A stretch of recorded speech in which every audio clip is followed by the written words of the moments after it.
اکثر دوست مجھ سے سوال کرتے ہیں کہ قرآن کیا واقعی خدا کا کلام ہے، اللہ کا کلام ہے؟ کیا واقعی یہ اللہ نے لکھا ہے؟ اللہ قرآن میں دعویٰ کرتا ہے، یا قرآن کا اللہ دعویٰ کرتا ہے کہ اس نے قرآن کو آسان بنا دیا، لیکن کیا یہ واقعی آسان کتاب ہے؟ اس بات کا اندازہ لگا لیں کہ یہ کتنا آسان ہے۔ مسلمانوں کے ہر فرقے نے اس کا الگ ترجمہ اور الگ تشریح کر رکھی ہے۔ اب اس بات سے اندازہ لگا لیں کہ یہ کتنا آسان ہے۔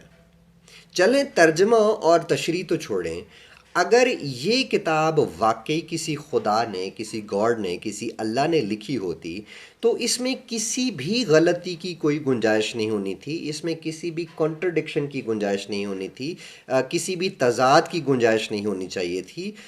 لیکن یہ ایک ایسی کتاب ہے، اس کو اگر غور سے پڑھیں، عقیدت کی پٹی اتار کر پڑھیں تو پتہ لگتا ہے کہ یہ اختلافات سے، تضادات سے اور غلطیوں سے بھرپور کتاب ہے۔ چلیں غلطیوں والا سبجیکٹ تو ایک الگ ٹاپک نکل آئے گا، اس پہ پھر کسی دن آپ کو بتاؤں گا کہ قرآن میں کس قسم کی اور کون کون سی کہاں کہاں پر غلطیاں ہیں۔ میں آج بیسکلی یہ پروف کرنے لگا ہوں، بتانے لگا ہوں، اور قرآن سے ہی پروف کرنے لگا ہوں کہ قرآن کسی خدا کا کلام نہیں ہے، کسی خدا نے اس کو نہیں لکھا، اور قرآن کی بات سے ہی پروف کروں گا کہ یہ خدا کا کلام نہیں ہے۔ قرآن کا جو اللہ ہے وہ ایک پوزیسو اور جیلس قسم کی مخلوق ہے، کوئی اسے شرک بالکل پسند نہیں ہے۔ شرک کا مطلب ہوتا ہے کہ اللہ کے سوا کسی اور کی عبادت کرنا یا کسی اور کو اللہ کے برابر سمجھنا۔ اللہ شرک کو اتنا برا سمجھتا ہے کہ اللہ کہتا ہے کہ اگر کسی نے شرک کیا تو میں اس کو کبھی معاف نہیں کروں گا۔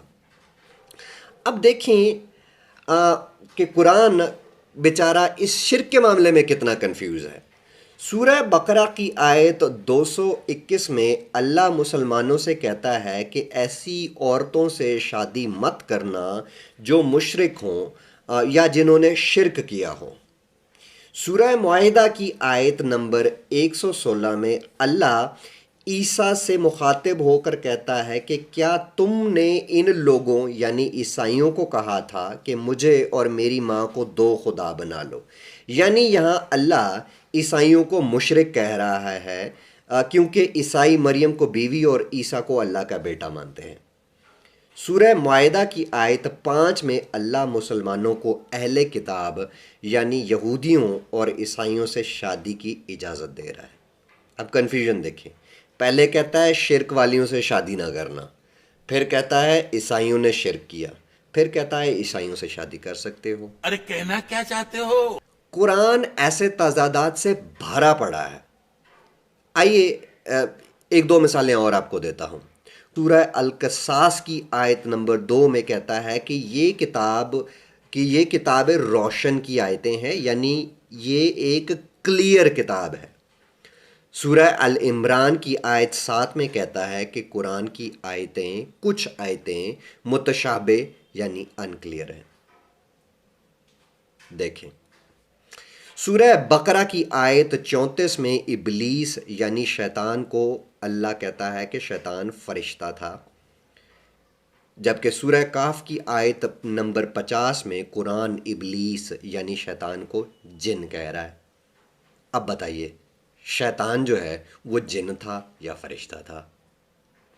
قرآن میں چونکہ تضادات ہیں اس لیے یہ کسی اللہ کا کلام نہیں ہو سکتا۔ قرآن میں اختلاف ہے اس لیے یہ کسی اللہ کا کلام نہیں ہو سکتا، کیونکہ قرآن خود سورہ نساء کی آیت نمبر 82 میں کہتا ہے کہ قرآن اگر اللہ کے علاوہ کسی اور کا کلام ہوتا تو اس میں بہت سارا اختلاف ہوتا۔